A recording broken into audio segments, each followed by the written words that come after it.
they talking real loud. Spreading no lie, trying to bring me down. Enemies lurking, but I won't back away. Got a vision in my mind, I'm here to stay. Got my crew beside me, we rise like a tide. When the storm gets rough, we ain't gonna hide. Propaganda swirling, but it won't touch me. Only love around, that's how it's gonna be. Keep moving forward, never looking back. The truth's in the power, it's an unstoppable track. In the city lights where dreams collide, we hustle through the night, fire in our stride. Whispers in the dark can't dim my glow. With rhythm in my soul, I'm ready for the show. We break the chains, rewrite the rules in this concrete jungle where nobody's fools. Unity sings louder than the lies they scheme. In the heart of the struggle, we dare to dream. Keep moving forward, never looking back. The truth's in the power, it's an unstoppable track.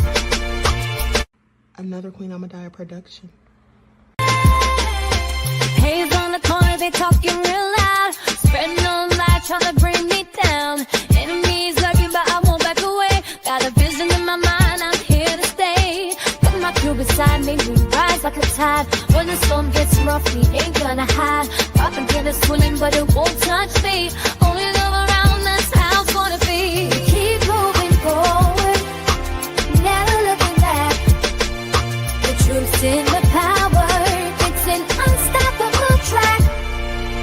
In the city lights where dreams collide, we hustle through the night, fire in our stride.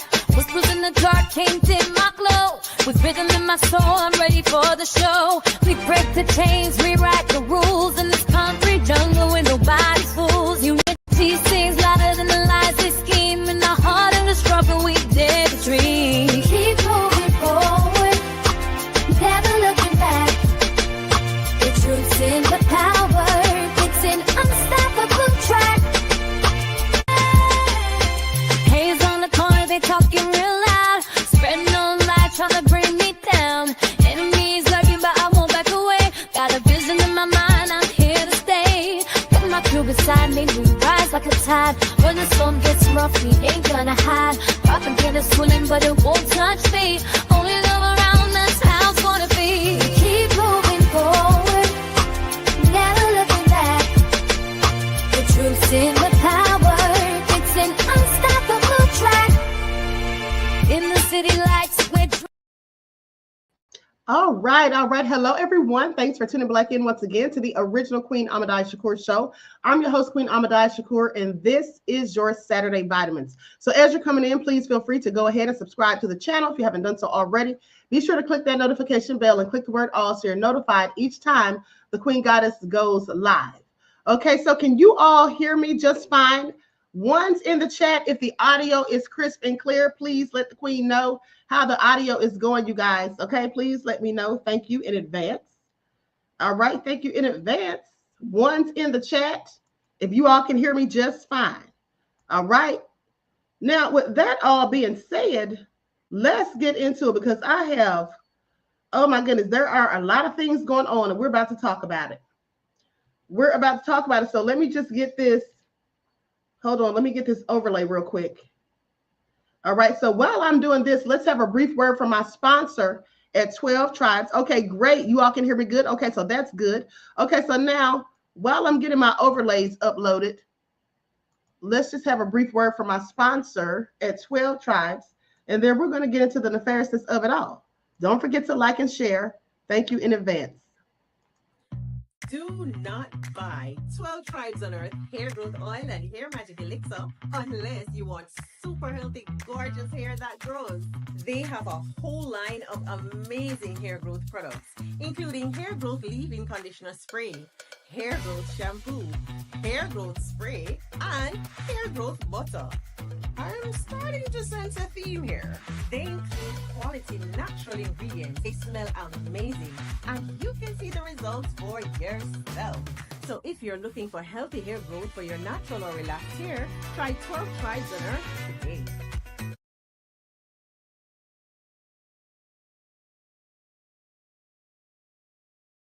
Purchase 12 Tribes Hair Oil at Etsy.com. Just look for Lisa Crafts. You can also find it at Walmart.com.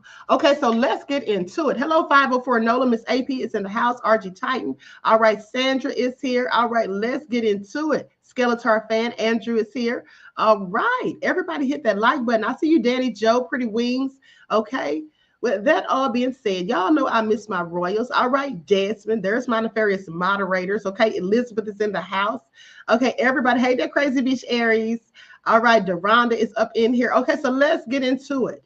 We the people, I see you, beloved. All right, so I hope you all are doing good on this fine Saturday. All right, I hope you all are having a good start to your day. So let's get into it. First things first, don't forget to follow me on Instagram at Dr_A_Shakur. All right. And with that all been said, you can follow me on X at DGoddess27. So first things first, let's talk about this story. Did you all hear the story about the 7-year-old little boy who was hit by a car that came up on the sidewalk and the man was not even charged for 9 months? Let's talk about that first, because this story, when I heard this, I just heard about this last night and I was absolutely livid. Okay, so we're going to get into it. Everybody hit that like button. And let me put this picture up on the screen. I saw someone did a TikTok about it. And that's the little boy right there. And that's the perpetrator who ran over him, hit him so hard that he went up into the air. Okay, very sad story. And the police have covered this up. They have told lies. They have done a myriad of things. And now, because the family started going to social media, so now the truth is slowly but surely coming out. Let me see, in fact, if I can find an interview of the family. Hold on, beloveds, because I heard that his family did an interview. I would love to have an interview with them. Hold on just a second. We got to get into this because this is really crazy. Hold on. This little boy's name is Logan Sharp. Okay, his name is Logan Sharp, and he was only 7 years old. And this happened just days ago.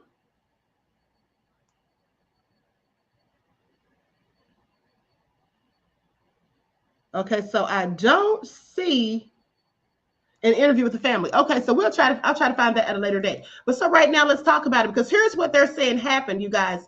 Okay, so they say this is a slap in the face. Now, this happened in Georgia. Okay, a slap in our face. Outraged Black Georgia family accuses cops of protecting white man who drove onto the sidewalk and struck a 7-year-old boy. The prosecutor refuses to give him a homicide charge. Okay, this is nothing other than a case of vehicular homicide. Now, rather than charge him with a homicide, they gave him like a misdemeanor charge. Okay, so let's talk about it. Dalton Kaysen, that's the driver's name. Dalton Kaysen, a 26-year-old white man. Now, mind you, he was under the influence of fentanyl and Coca-Cola, the kind you put up your nose, when he struck and killed a 7-year-old Black boy by the name of Logan Sharp last year in Georgia. And this is according to a toxicology report from the Georgia Bureau of Investigation. Now, why haven't we heard about this story when it happened over 9 months ago? Well, that's because the Pierce County prosecutors have refused to charge him with vehicular homicide. And in fact, they hadn't charged him at all until the story hit social media.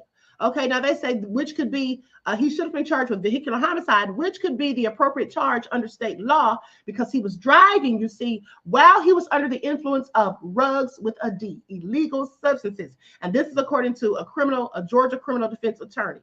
Now, it was only after the boy's family began taking the case to social media and talking about it that Kaysen was even charged with a misdemeanor for driving under the influence. 9 months after the deadly incident, okay, and 3 months after the results were finalized. Now, the family says it's a slap in our face because we have the evidence, okay? They have the evidence and everything they need to charge Dalton with vehicular homicide, but they refuse to do it. Now, this is what his mother, Shantae Sharp, says in one of several interviews conducted by Atlanta Black Star to compile this exclusive report. So there is an interview somewhere. I'm going to have to find it. Now, she said, like my son's life didn't matter. So it also appears that the Georgia State Trooper who responded to the scene lied in his report so that he could protect Kaysen, twisting the words of an eyewitness who later provided a signed statement completely contradicting the deputy, okay, and what he attributed to him in the report.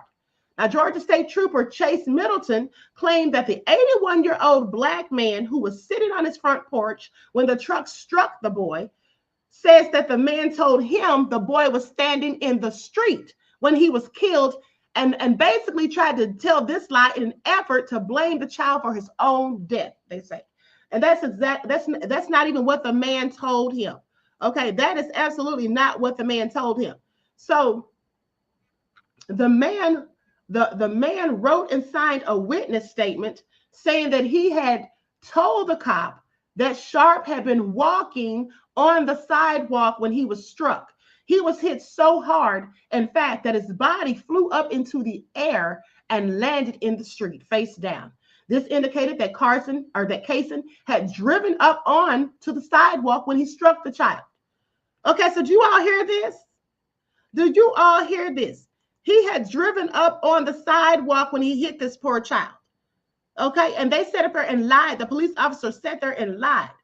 Now, another witness who showed up after the crash wrote a witness statement saying that Logan's older brother, Kayshawn, was very distraught, repeatedly saying that the truck had driven up on the sidewalk. So even another person said it, even though this is a child, but he had sense enough to know what happened. He witnessed it and he saw it. Okay.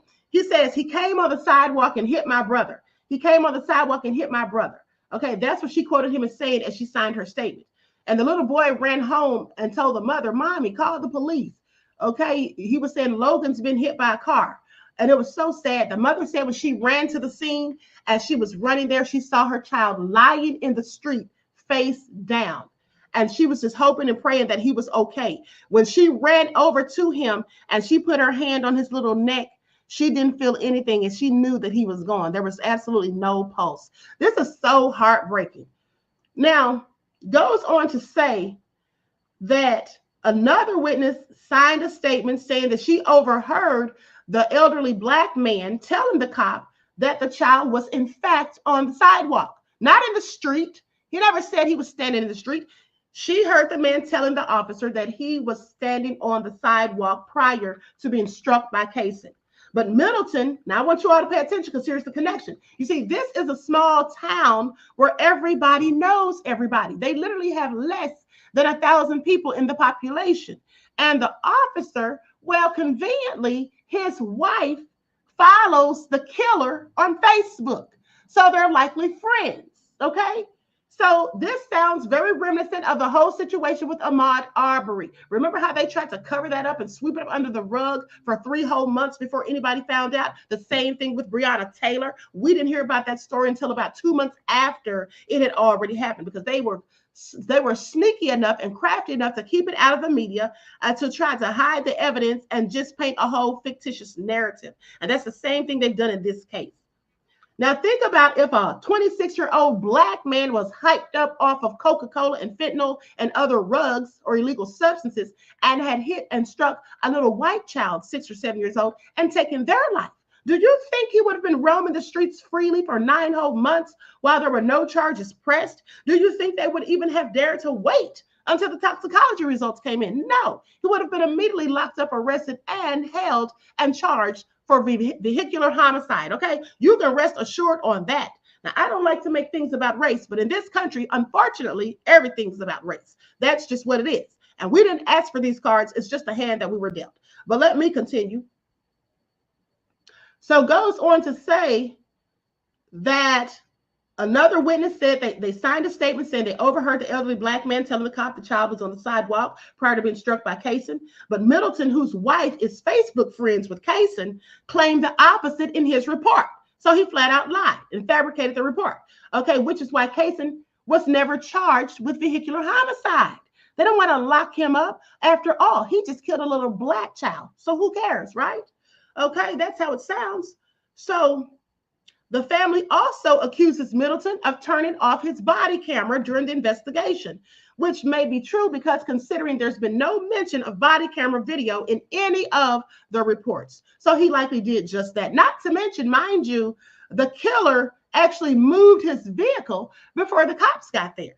Okay, now compromising the entire investigation, as we know. So they say responding officers also allowed Kaysen's family to remove items from his truck. Now, here's how this is supposed to go. When someone is involved in vehicular homicide, the vehicle is supposed to stay at the scene. Any vehicles that were involved are supposed to be stay at the scene. They're not supposed to move the vehicles or remove any items from the vehicles. The police are to come there and do their investigation, search the vehicle that was at fault, search the person that was at fault, make them take a field sobriety test if it seems that they possibly could be under the influence of alcohol or some sort of substance. And then they're supposed to have the vehicle impounded so that they conduct further testing, such as fingerprints, DNA, fibers. Okay, so they can verify that the person was actually at fault when this all happened. They didn't do any of this. In fact, they not only lied in the report, okay, and painted a fictitious narrative, but also allowed his family, the killer's family, to come and remove things out of the car. Well, what do you think they came to remove? I'm sorry, out of the truck. What do you think they came to remove? Well, I'm so glad you asked. You see, by the fact that he was on these illegal substances, now it has been said that prior to this accident, he was actually in a neighborhood purchasing, you guessed it, illegal substances, aka rugs with a D. Okay, that's right. Jamal said y'all don't remember Samuel Jackson, what he did for his daughter. You're talking about that movie A Time to Kill. Is that what you're talking about, beloved? Now, with that all being said, here's the thing. They said the responding officers also allowed Kaysen's family to remove items from inside of his truck after the crash, rather than to impound the vehicle to search it for evidence. And according to one of the boy's relatives who was accusing Kaysen of having purchased illegal substances in their neighborhood prior to the crash that killed Sharp, they pointed out that Kaysen has a prior arrest for Coca-Cola possession. And that's from 2022. And I'm not talking about the kind you drink. I'm talking about the kind that you sniff. Okay? They say the cops were standing right there, letting them remove items from his truck. This is what the relative said. They didn't even search him, and they didn't even search his truck because they let his family just get whatever they wanted and whatever he had just bought. Okay, which would be the illegal substances. Okay, please pay attention. Now, by then, the investigation had already been compromised because Kaysen had moved his truck before the investigators even arrived at the scene, making it impossible for them to thoroughly analyze what had even taken place.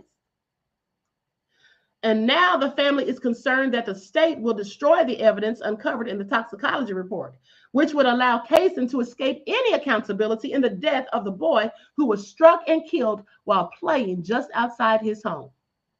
Now, they say the fine print at the bottom of the toxicology report says that they can discard the specimens because it's been a year already. This is what Amako Amamu said, the founder of Journey Black Foundation. They say this Atlanta-based company advocates for the civil rights of Black people who've been working with the family to raise awareness about the case. Now, they say this is a similar situation to Ahmaud Arbery, how it all started out, he says, referring to the case of the 25-year-old Black man who was killed while jogging in Georgia in 2020 after he was chased down by 3 white men and then shot to death, only for those same men to escape accountability for nearly 3 months until a video of the shooting went viral. Isn't that how it always goes? Okay, that's just like the story of Rasheem Carter that I reported on about 2 or 3 years ago when he was killed down there in Laurel, Mississippi. Well, that story would have gone swept under the rug also, except for the fact that somebody did a TikTok about it, and that's how it spread. That was not on the local news media, or maybe it was on the local, but it darn sure wasn't on the national media. We didn't hear anybody reporting on it. And it may not have even been on the local for all we know, because they tried to bury that story, which is often the case when it's people who look like me, unfortunately. So anyway, they say that there was no accountability for 3 months later until a video of the shooting went viral. And let's not forget how the district attorney, okay, and the sheriff, I do believe, both had affiliations with the family, or the father actually had affiliations with the chief of police and the prosecutor, because he used to work there as a police officer before he retired. Okay, so let's not forget that tidbit of information. Okay, so, and that's all more the reason why they were glad to try to cover things up. So anyway, they say there was public pressure after it went viral on social media. There was public pressure on state investigators to file charges against one of the three men who are now serving prison sentences. And by them, they're talking about the three who killed Ahmaud Arbery. Now, they say it took 74 days before any charges were filed in my nephew's case. This is what one of Arbery's family members said. And he's also the founder of an organization called Stopping Ongoing Legal Oppression. It's also known as SOLO. It's an advocacy group, which is also helping to raise awareness. They say in Logan's case, Dalton was not arrested until 9 months later. I feel that the justice system has failed Logan, just like they failed Ahmaud Arbery. Now, the incident took place on May the 19th of 2024 in Patterson, which is a rural town in southern Georgia with a population of less than 1,000 people, where everybody knows each other. This is what a relative who lives there on the same block as the granddaughter of the boy's mother. This is what they had to say. And then Shantae Sharp says that she was doing chores when her 4 children, including 2 sons and 2 daughters, were asked to go outside and play. Now, Logan, the one that got killed, the 7-year-old, he's the youngest. She says, y'all clean up the house and then I'll let you go down the street and play, which is what they did. So she gave them permission to go and play outside. Minutes later, her oldest son, Keyshawn, came running into the house in a complete panic, telling her that Logan had been struck by a truck. Mom, call the police, call the police. This is what he told her. She ran out of the house and down the street and saw her son lying face down in the street. She said, I ran straight to him screaming. I get to him, and the first thing I did was check for a pulse to see if he was still with us. But the moment I touched his neck, I couldn't find anything, and my heart just broke. Can you imagine? This is so sad. She says that, thank you, Sandra, beloved, said, just because you're you, Queen. Thank you, beloved. I appreciate you. Peace, love, and blessings. This is absolutely heartbreaking. Now, she says that he had a gash on his head because he was airborne. This man, just imagine the impact of this truck. And he hits this child while he's standing on the sidewalk. They're all outside playing on the sidewalk. He goes airborne, and then he lands in the street face down. She says that he had a gash on his head. His arm was broken. There was vomit and a bit of blood on the road. His hip was split, like you could literally see the white meat. So I'm screaming, and a crowd starts to gather. She said that she was in a daze, but eventually she walked up to Kaysen, the man who hit her child, and he was standing outside of his truck further down the street with a white man and woman who were possibly his mother and father. Now, she says that the girl turned around and looked at me, and her face was bloodshot red, like she had been crying her eyes out. She said, I looked at Dalton and I said to him, I know you did not mean to kill my child. At least apologize. Say something to me, that you acknowledge me. But he did not acknowledge me. He, in fact, looked forward and didn't say anything. He did not look at me, not even one time. I mean, this is how you know he's cold-blooded and a low-down, dirty dog. Because he didn't even, not only did he not say, I'm sorry. Do you know how distraught a caring person, someone with any amount of human decency, how upset and distraught they would be for hitting someone's child and killing them? I mean, they would literally, you would think that he would have been still in the road, holding this child's hand, trying to render aid or anything, not standing by your damn truck while your family's removing all of your items. Okay, this is cold and hard. Let me tell you something, honey. If that had been my child, baby, I'm telling you right now, I'd be in jail, okay? And he'd be in hell. And that's on facts, okay? You're sitting there and you're not showing any empathy. You can't even look at me. You didn't try to render aid to the poor child or anything. Yeah, I'm sorry. That's how that would have gone. Now, with that all being said, goes on to say that he wouldn't even look at her. Now, let's talk about the police report. Here's what they say about the police report. The incident report filed by Trooper Middleton stated that Kaysen not only moved his vehicle prior to investigators showing up, he was also given the chance to do a blood draw, which he actually agreed to do. So Kaysen stated that he saw a large group of kids. Now, this is what the killer said. He said he saw a large group of kids on the sidewalk. As he approached the kids, he stated that he didn't see Sharp run into the, or he said he did not see Sharp run into the roadway. Well, you didn't see him run into the roadway because he didn't run into the roadway because you hit him on the sidewalk. And he's already admitted, mind you, that he saw a group of kids on the sidewalk and you didn't see him run into the roadway. Okay, so that adds up with what the elderly man said, that he came up on the sidewalk and hit that boy. Now, goes on to say that he says he didn't see him run into the roadway, but saw him in the road just prior to impact. No, you saw him in the road after the impact because that's where he landed after you sent him airborne. He says he applied the brakes but could not stop in time. Well, that's because you were high off of rugs. So after impact, Kaysen stated that he got out of the vehicle to check on Sharp. He then called 911. And at this time, he moved his truck to the shoulder of the roadway as a large crowd began to gather around Sharp. Now, as first responders arrived, Kaysen stayed on scene, standing next to his truck with a deputy present during the investigation. I asked Kaysen if he would give a voluntary blood draw, and he agreed to do so.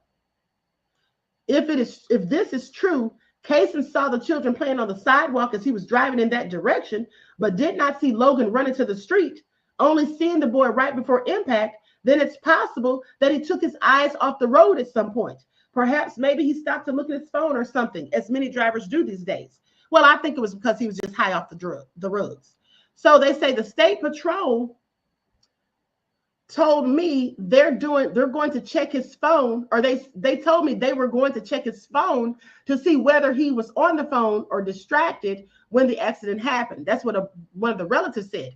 But she is not certain that they actually even did that. Well, I'm sure they didn't. If they allowed his family to come and remove items from his vehicle, didn't have a problem with him moving his vehicle, and didn't arrest him, and then they lied in the incident report, well, of course they didn't do any of that. Okay, that just makes sense. So they say, I haven't seen any of that in the reports, they say. Now, Middleton also stated the following in his report, which was contradicted by the witness statement signed by Simon, the black man that was sitting on his front porch when the crash occurred. Witness number one, now this is what's actually in the incident report. Witness number one, who was on the front porch of 3319 Tyree Bridge Road, stated that kids were playing in the roadway. Now, just lying, saying the kids were playing in the roadway. That's absolutely not what he said. Now, he stated that he did not see initial impact, but did see the truck traveling through the neighborhood. He stated that the truck did not appear to be driving excessively or recklessly. That man didn't say any of that. Do you all hear how they will sit there and lie? Do you all hear? And the police wonder why some people don't trust them. Okay? Specifically people who look like me. Make it all make sense. Now, goes on to say, but Middleton never interviewed any of Sharp's siblings or cousin who were part of the group of children playing together that day, who most likely would have provided an entirely different account. It is also not clear from the initial report what the trooper would have done had Kaysen refused the blood draw. But the trooper also added that Kaysen had the car towed to a company of his choice for the mandatory 5-day hold after traffic fatalities, which is to allow cops to search it for evidence of a crime. By then, his family had already removed items from the truck. There was nothing left inside, and there's no evidence they actually searched the truck during the 5-day period anyway. Now let's talk about the blood test. Middleton submitted Kaysen's blood to the Georgia Bureau of Investigation on May the 28th of 2024. And the results came back on October the 29th of 2024, showing that he tested positive for Coca-Cola, fentanyl, and benzoylconine. I'm sure I didn't pronounce that correctly, but nonetheless, which is a metabolite of Coca-Cola that goes up your nose. However, the family did not learn of the results until December. Now, it was only when Imamu, the founder of Journey Black Foundation, got involved and started posting about the toxicology reports on social media in January. That's what led to Kaysen's arrest on a misdemeanor DUI charge on February the 2nd. How the hell do you just charge someone with misdemeanors, a misdemeanor DUI when someone literally lost their life? Please make that make sense. Now he says, they say, I don't feel like he would have been charged if we wouldn't have gone to social media with it. This is what Shantae Sharp says. They didn't charge him until we put it on Facebook and it started getting traction and everybody started tagging the police department and the sheriff on Facebook. So now they start feeling compelled to do something because they don't want to look like they're just trying to cover it up, which is exactly what they were trying to do. And in fact, had actually done. Okay.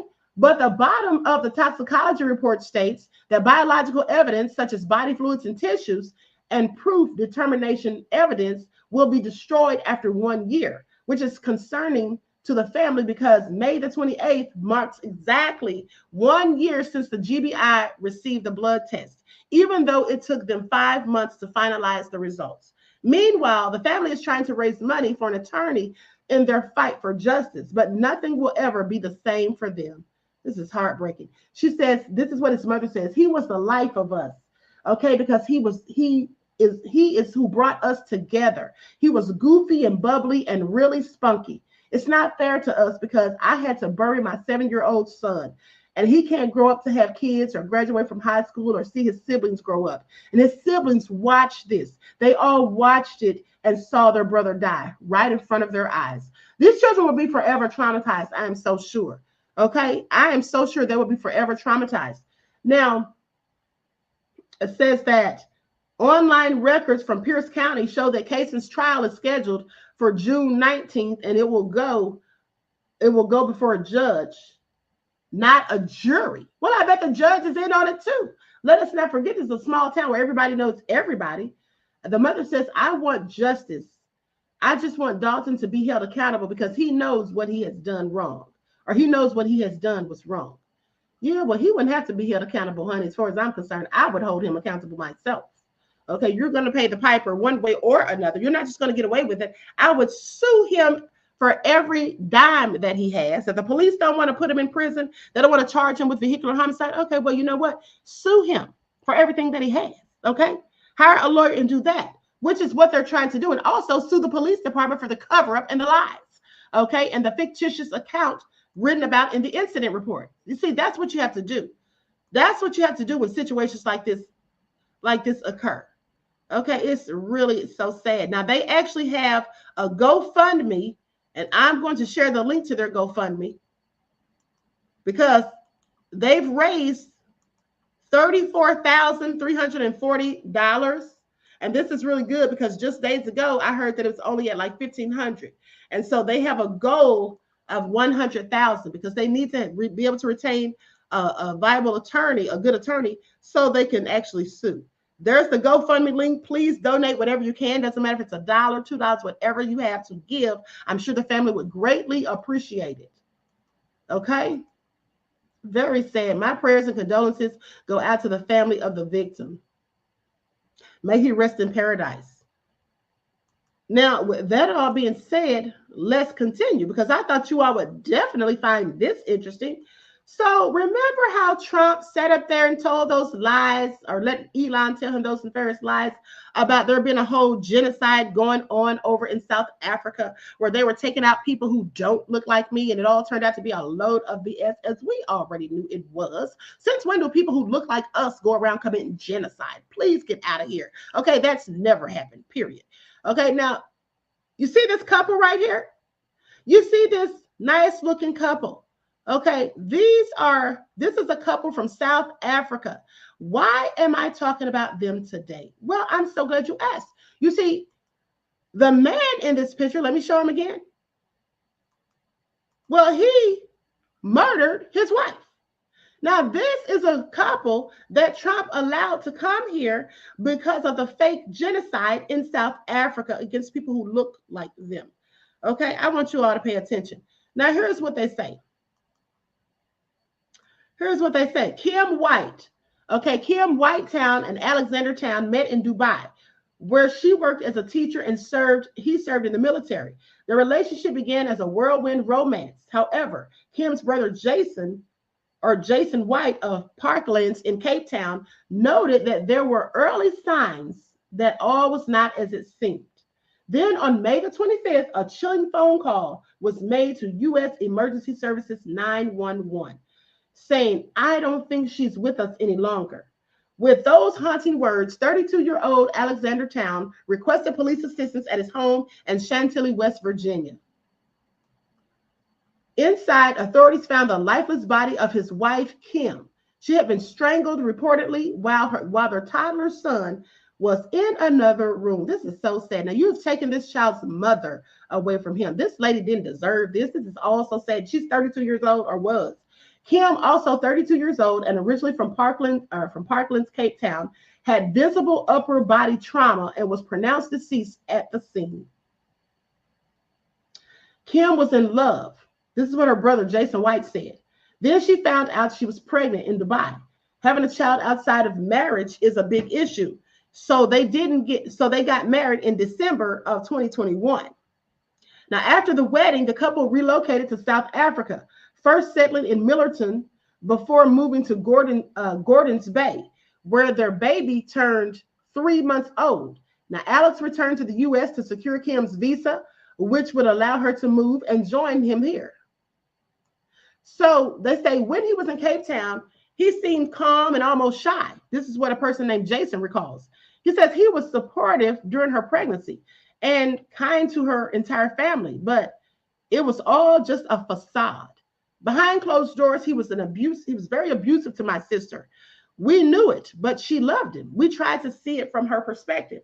Now, the situation was all the more painful because of the siblings' past. Our own father was abusive. Kim knew the signs. We begged our mom to leave our dad, and it took years. It was awful, Jason says. So for this to happen to Kim is devastating. Eventually, Kim made the decision to leave Alex, but she wanted to try one last time for the sake of her child, as many women often do, specifically when you have children by someone. She wasn't back long enough before the fight started again, Jason says. She would call us in tears, locked in a bathroom in her bedroom, while he shouted and banged on the doors.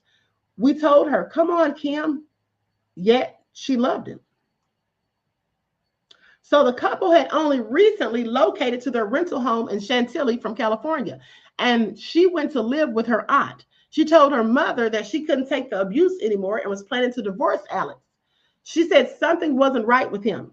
She said she never should have gone back, or her brother says she never should have gone back. She was trying to be strong for their child, for her family. Now, last weekend, Alexander, a U.S. citizen and military veteran, told police that an argument had escalated and he had fatally choked his wife. Do y'all hear this? Fatally choked the poor woman. Okay. And then he was arrested at the scene and charged with second-degree murder. He's currently being held without bail, as he should be. As he should be. Now, neighbors were shocked by the news. Wahid Mohammed, who lives nearby, told a local media outlet, he says, "I saw all the police cars and kept wondering what had happened. We didn't know until someone posted the news online. It's tragic." Another neighbor, Naren Van, added that he never really said what he did for work, but he seemed like a nice guy, and his wife too. Mohammed said that he never heard any signs of trouble. He says, "I thought they were a happy couple." The couple had only recently moved into the rental home in Chantilly from California, and court documents revealed that Alexander worked as an analyst with the Defense Health Agency and Falls Church in West Virginia and received monthly disability payments from the Department of Veterans Affairs. His next court appearance is scheduled for July. For those who knew Kim, the loss is absolutely incomprehensible. This is so sad, honey, at the end of the day. The family says it's overwhelming. Okay, Kim and I were incredibly close. This is what her brother Jason said. "We looked alike. People thought we were twins, born just 11 months apart. We shared the same friends. She was magnetic. Everyone wanted to be around her. I was shy, but she included me in everything. She always had my back." Jason said that he's been deeply moved by the flood of messages and tributes on social media. He says it's overwhelming, but it shows the kind of person she was. "It's been a few days since we got the news, and now I'm just angry. The more we learn about what happened, the harder it is. Kim was the baby of the family, and now I'm the baby. I can't believe I'll never see her again. An autopsy is currently being conducted on Kim to determine the full extent of her injuries and the precise cause of her death.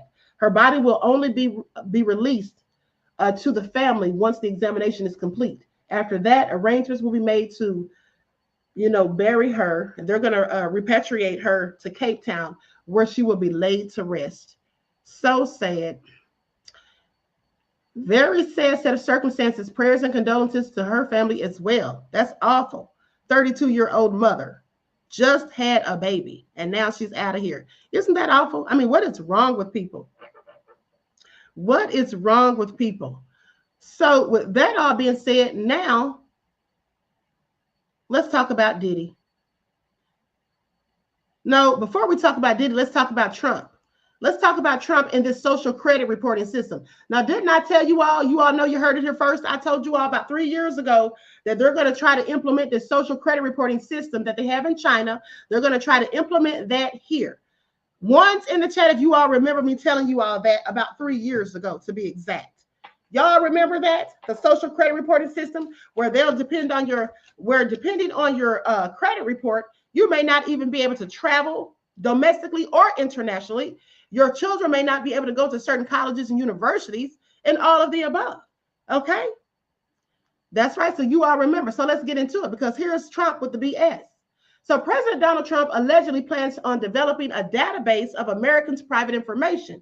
Now, on Friday, the Times reported that the White House had contracted Colorado-based data analytics and technology firm Palantir, co-founded by longtime Trump backer Peter Thiel, for assistance in compiling a database of personal information on American citizens.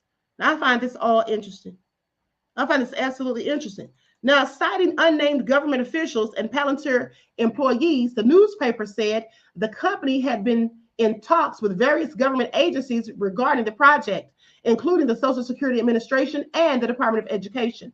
When approached by Newsweek for comment on the report, White House spokesperson Taylor Rogers said, without explicitly confirming the report, that President Trump signed an executive order to eliminate information silos and streamline data collection across all agencies to increase government efficiency and save hard-earned taxpayer dollars. Right. Now, why does this matter? Palantir has partnered with the U.S. government in the past, but the reported expansion of its work with the Trump administration has raised concerns that this could be the precursor to the surveillance of Americans on a mass scale, and accusations online that the plan mimics the actions of authoritarian states and China's social credit system. Palantir has been deepening its partnership with the government in recent years. Its software is being employed by the U.S. Army, and then last year through a co-partnership with Microsoft, delivering its AI-powered data analytics capabilities to the intelligence community. The company saw its government revenue grow 45% year over year in the first quarter of 2025 for a total of $373 million. The company's stock price is up over 80% since Trump took office in January and was trading at $131.78 ahead of markets opening on Monday.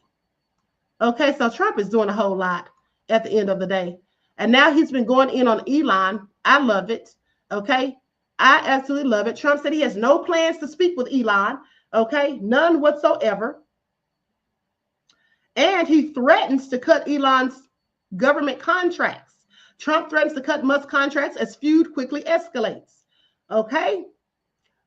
So the feud between President Trump and his former advisor, Elon Musk, ramped up Thursday as the two lashed out at each other on social media. Musk, who for days has been blasting the GOP mega bill, advancing most of Trump's biggest domestic policy priorities, said that Trump would have lost the election without his support and called him ungrateful. Then Trump posted that that's the easiest way to save billions of dollars of government spending. The easiest way would be to terminate Elon's governmental subsidies and contracts. Musk is the CEO of companies that make electric cars and rockets. Of course, we all know that. So basically, Musk in turn posted that Trump hadn't released all the records about the Epstein offender. We already know what he said about that. But I find it interesting because Elon, please sit down somewhere. even if you thought that were true, the bottom line is you're not saying anything about that until you get mad at Trump. Please have several seats, sir. Okay, please have several seats. So I find that also interesting. So yeah, they're still going at it back and back, and this doesn't look like it's going to end anytime soon. Okay, you guys hang on for just a second, and while I'm doing this, I'm trying to upload something real quick. I'm gonna put up my, hold on, have a word from my sponsor really quick. Okay, likes up, everyone. Please don't forget to like and share. Thank you in advance. Do not buy 12 Tribes on Earth hair growth oil and hair magic elixir unless you want super healthy, gorgeous hair that grows. They have a whole line of amazing hair growth products, including hair growth leave-in conditioner spray, hair growth shampoo, hair growth spray, and hair growth butter. I'm starting to sense a theme here. They include quality natural ingredients. They smell amazing, and you can see the results for yourself. So if you're looking for healthy hair growth for your natural or relaxed hair, try 12 Tribes on Earth today.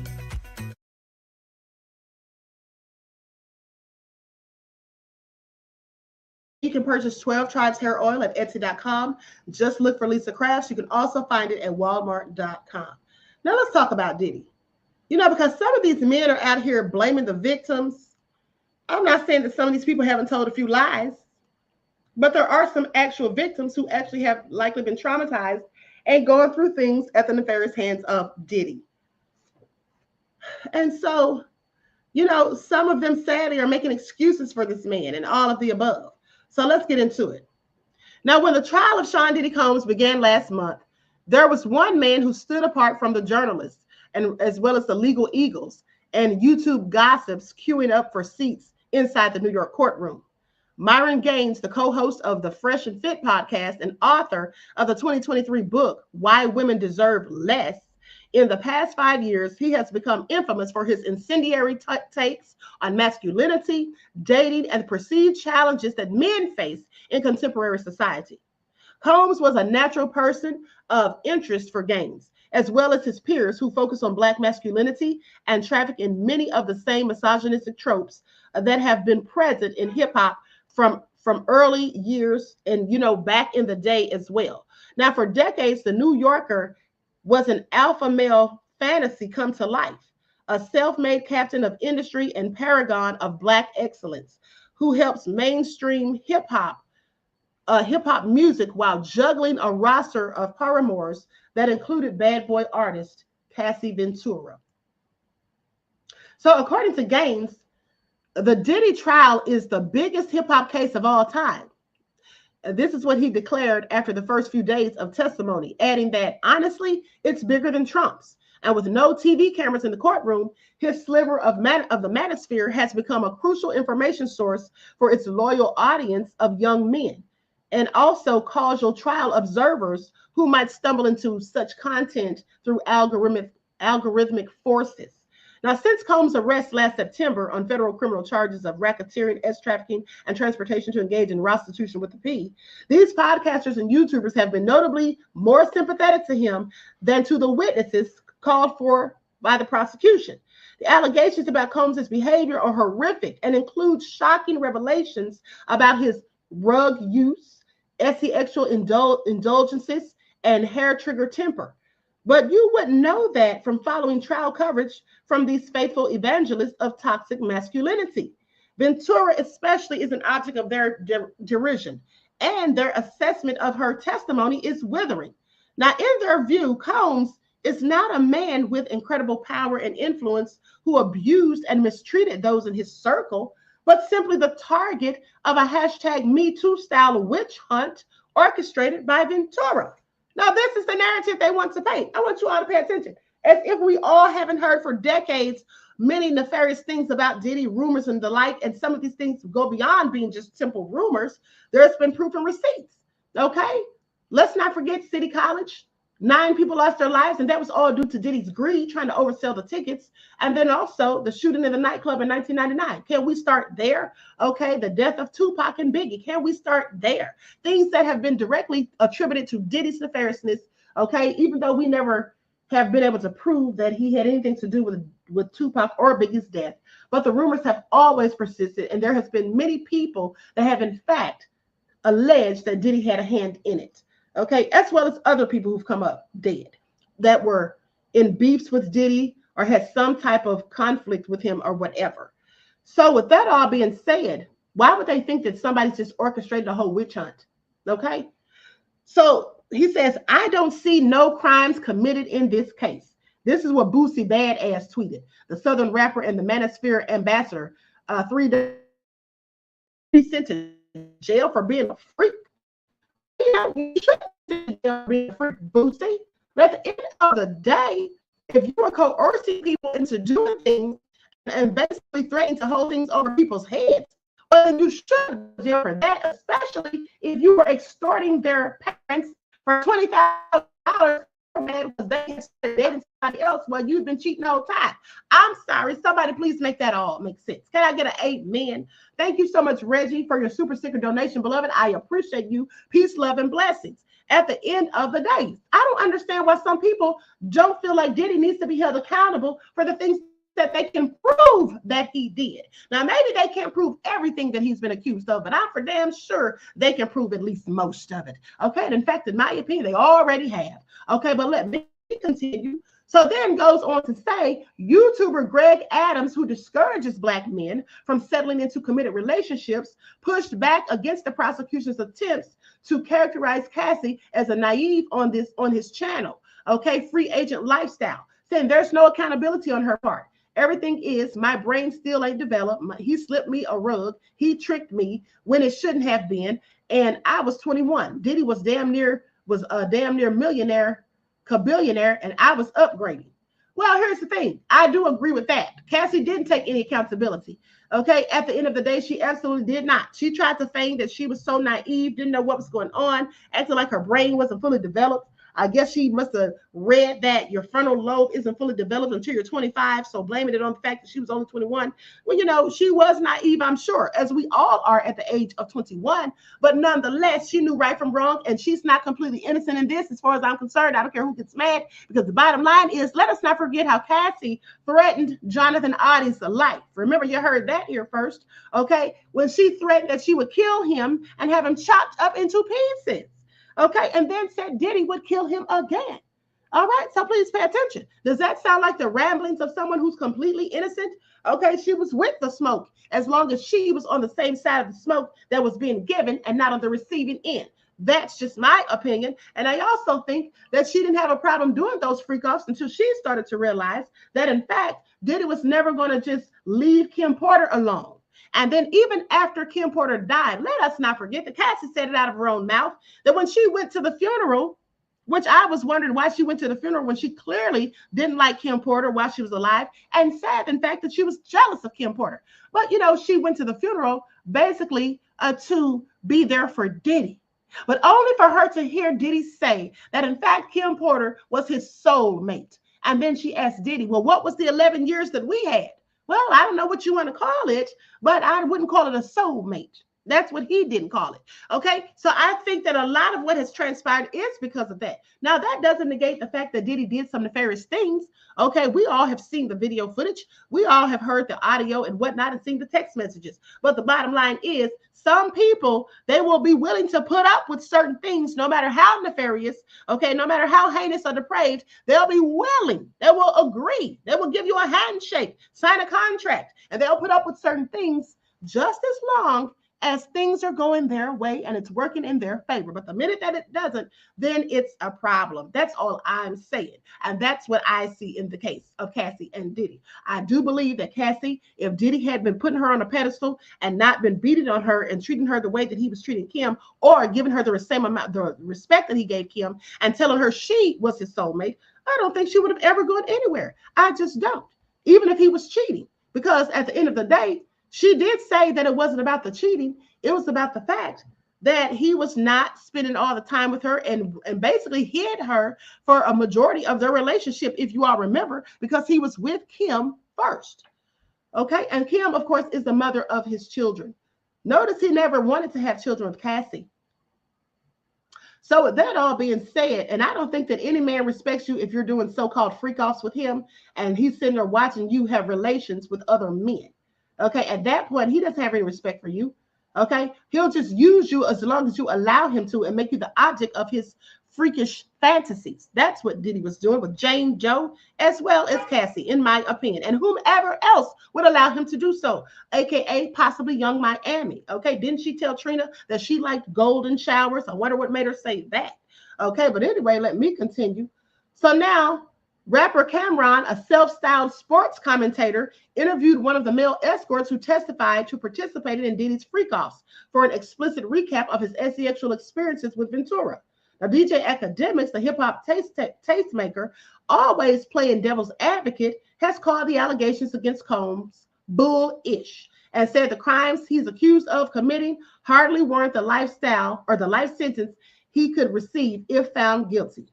Now, it was Gaines, though, who is uniquely well-positioned to cast himself as a voice of reason, often evoking his 7-year stint as a Homeland Security Special Agent, during which he handled human trafficking and organized crime cases to his audience for almost 2 million people. The Diddy trial doesn't just recall elements of his claimed background, it also allows him to dwell on favorite themes. In hours-long daily trial postmortems, Gaines uses blunt talk and reductive reasoning to stitch the facts of the case into a broader rebuke of modern independent women.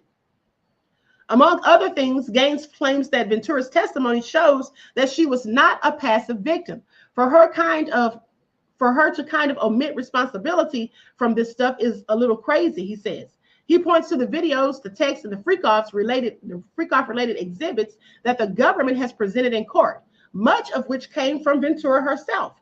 And this is as evidence of how women entrap powerful men. He reckons Cassie's 2023 lawsuit against Combs, which was quickly settled for $20 million, speaks to how women use the legal system against high-profile men to humiliate them and enrich themselves. To Gaines, Ventura testifying to receiving an additional $10 million settlement from the Intercontinental Hotel for their handling of the 2016 altercation between her and Combs was a gotcha moment.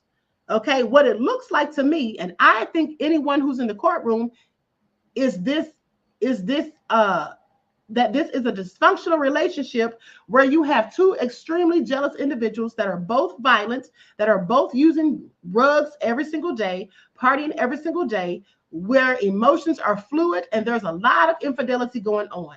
So it's almost like a recipe for disaster. I absolutely agree with that. They both were violent. They both were angry and on illegal substances and not operating in their full capacity or in their right frames of mind at most times. Their right frames of minds at most times. I absolutely agree with that. But here's the thing. At the end of the day, that does not excuse Diddy putting his hands on Cassie because Cassie is a woman. Okay?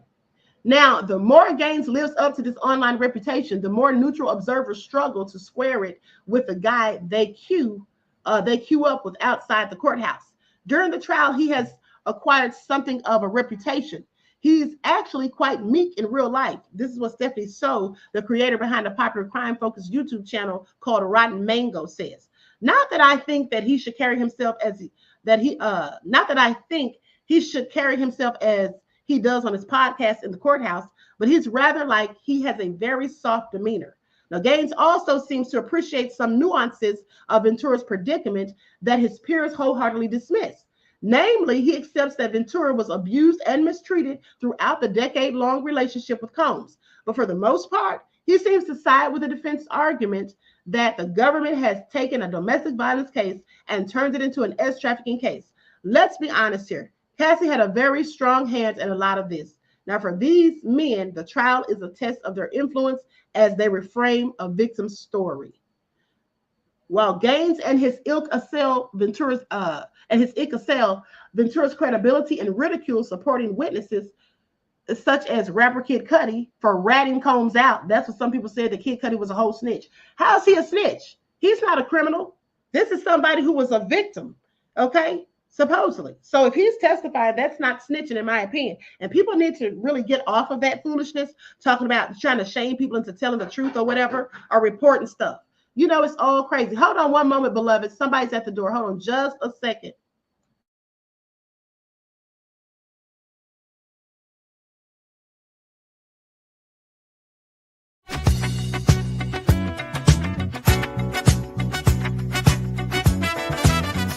Light shining down in the moonlight, girl, can't help but feel this connection flow with every move. Go along the floor where you smile. Makes me want more. Heartbeat and sing. Echo sound of soul. Tonight we dance. Just lose control.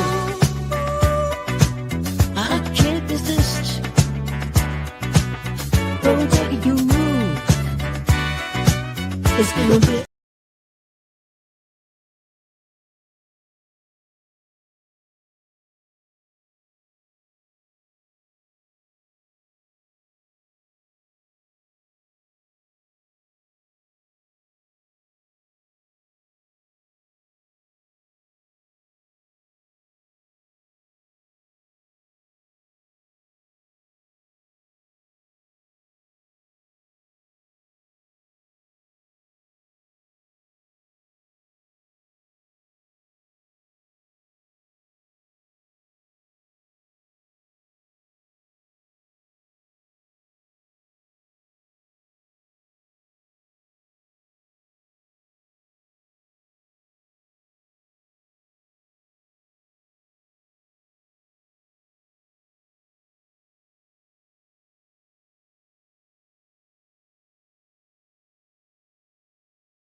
I'm sorry, you guys. I was sitting up here talking for the last couple of minutes and I didn't even realize my mic was off. Okay, so sorry about that. Now, let me go back over what I was just saying. First of all, my apologies that I had to put you all on an intermission because someone was at the door.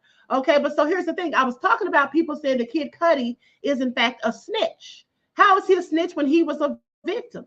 Okay, someone broke in his house, someone blew up his car. So definitely not a snitch. This man's not actively a criminal anyway. He's not trying to snitch on somebody to get a deal for himself or anything like that.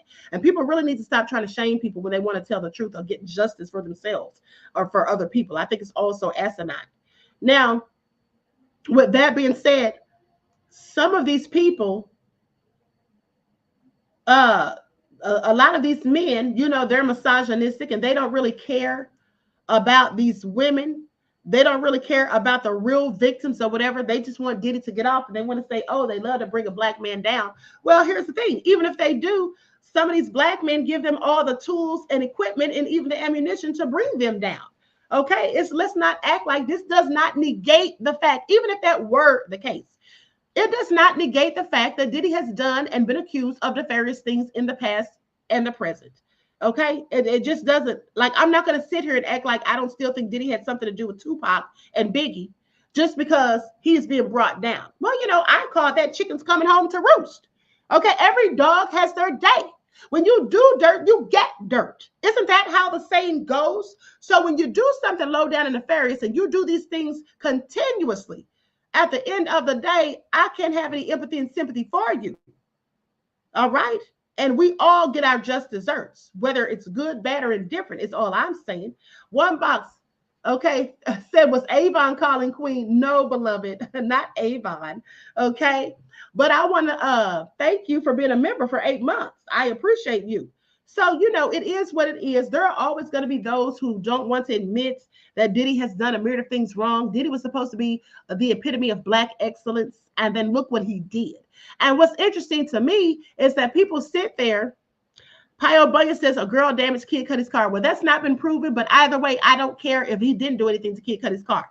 At the end of the day, Diddy threatened to blow up that man's car, and the car got blown up. So even if a girl did it, I wouldn't think that Diddy did it himself.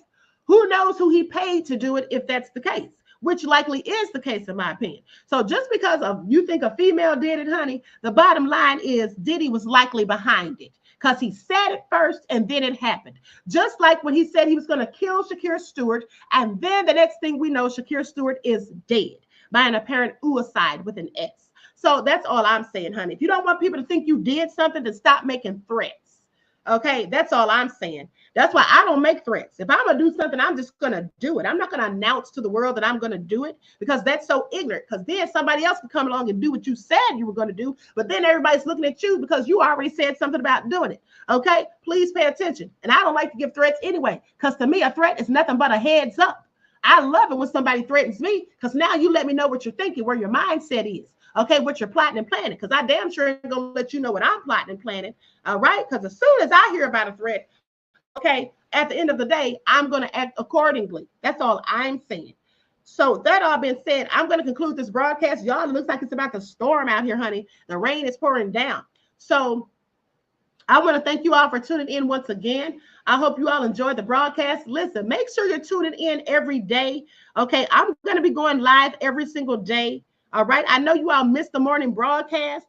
And what I might even do is on some of the days, if they're going to have like somebody boring testifying or whatever, I don't know. Maybe I'll just not go to court. I'm not sure, but I'm definitely going Monday because I want to hear the rest of what Jane Doe has to say. And also, I think they're going to give us a list of who's going to be possibly, I'll be able to get a list of who's going to be testifying next week after she's done. Okay. So I need you all to make sure you share the videos. Please share the videos. I noticed that since I didn't go live for the morning show for a week, I noticed that my numbers are dwindling. Now I'm gonna need y'all to get these numbers right back up, okay? Because I'm still here. All right, I'll make it my business to go live from the courthouse in the mornings because y'all obviously need y'all's morning wake-up call. So I will be doing that for you all. Okay, it will be before 9 o'clock. However, you know, I usually go at 9, but we're going to be inside the court at that point. So I'll be doing a broadcast from the courthouse anywhere between, I would say, 6:30 and 7. Now, you don't have to be up at those hours to catch it. You can catch it on the replay, but I'm just letting y'all know that I will be doing a morning broadcast. Okay, so with that all being said, I hope you all enjoy the rest of this beautiful day. Okay, I will do a live tomorrow. It'll be a brief live that I'll do tomorrow. And I love you all to life. I hope you enjoy the rest of this beautiful day. Each one teach one. That's how we grow and thrive. Do something productive, constructive, never destructive. And always remember, beloveds, to keep the Most High first in your lives. Rhea said I shared your clip on TikTok. Thank you, beloved. I appreciate you. Okay, so you all enjoy the rest of the day, beloveds. All right, I'll talk to you all soon.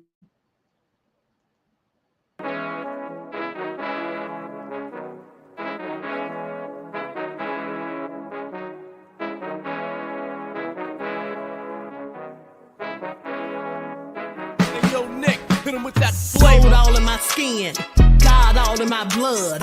Kings all in my circle, you touch one of mine and you're done. They show no love for the queen, why you hating on me?